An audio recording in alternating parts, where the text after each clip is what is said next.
And for a read on what kind of impact the RBA statement is likely to have on the fixed income market, Nadine Blaney spoke earlier to Mark Todd. I think the market was, bear in mind they came out on a Tuesday and then they've come out again today to say their view is there's going to be some expansionary growth at the end of the year. They're going to see GDP grow and they're going to see some inflation grow.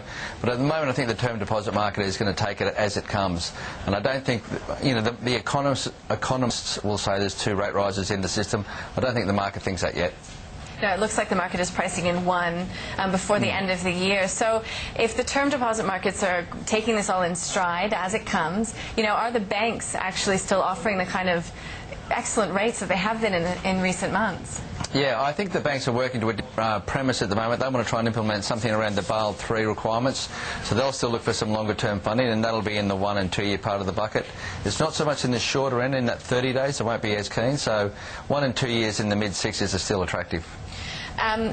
Getting to the heart of the issue, I guess, is this notion of the overseas funding market and the fact that Australian banks really do still rely on it to a great extent to fund lending. So do you agree with Westpac Treasurer Kurt Zuber's public comments that Australian banks really do need to review their long-term funding solutions, rather than rely on overseas fundings?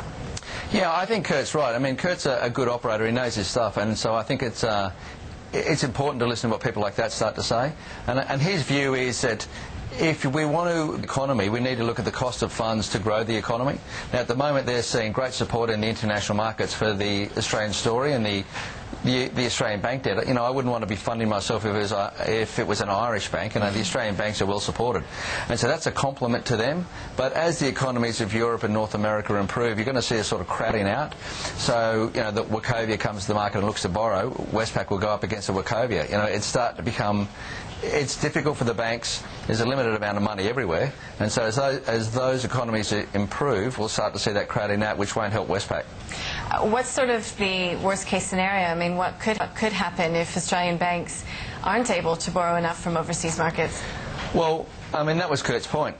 If you want to fund the economy, so we're looking for housing growth, we're looking for business supply. You need to have the cash to do it, and the banks are making the point that that's what they do. They provide the capital for economic growth. So it's more a national issue, as Kurt's talking about. He's trying to shift the argument away from the profitability of Westpac and the cost of their funds. He's saying this is the cost of the economy. So if we want GDP growth, like everyone is claiming, we need to be able to fund that. Okay, so what is the solution then? If you're looking at it through that prism. I think we spoke about this last week in terms of the banks changing the perception in the market about the wholesale cost of funds and it not being related solely to the mortgages. And so I think if they can win that argument and start focusing on the cost of the funds, the wholesale cost of funds, they might be able to shift the argument around our superannuation world, where there's an awful lot of money in the superannuation world, and it's pretty much focused, a lot of it is focused in the equity piece. So the banks will be saying, why aren't you buying corporate debt? Why aren't we having a larger and more liquid debt market here, the corporate debt market here in Australia?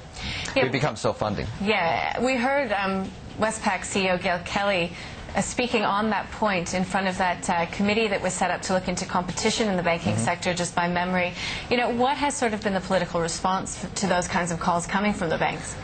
Oh, well, I think in the fiscal policy, the government started to make inroads. We had the CBA bond that came out, and that was about $570 for a retail bond. And I think the fiscal response has started. I don't think it's at the end of it. I think the politicians can see that this makes good sense, because they have a political gain. If they can reduce the cost of funding, then the mortgage market doesn't get the same sort of pain it did in November. So just tell us, how exactly would this be done? Well, I think they're going to use the fiscal powers. At the moment, the fiscal powers in terms of franking dividends in the equity market supports the equity market to an extent. And I think there'll be some sort of equalisation of that issue around tax. And I think the government will provide some inducements for how you generate your funding if you do it onshore. And there might be some encouragement to the superannuation world to invest in the growth of the Australian economy.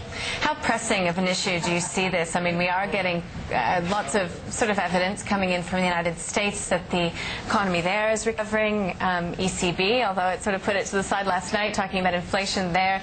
Is this sort of something that we need to see action on relatively quickly? You know, all economies can improve and gain their own momentum. I think we're talking from a very low base in the United States. So I don't think the treasurers of the four majors are going to be too worried at the moment. And I think they're looking for the longer term picture, and they're saying there needs to be a public debate. You know, I don't see Europe starting to come out tomorrow and say we're really doing very well. And I think North America, 10% unemployment, the real unemployment there is, you know, in the mid-teens, not 10%. So I think there's a bit of work to be done there as well.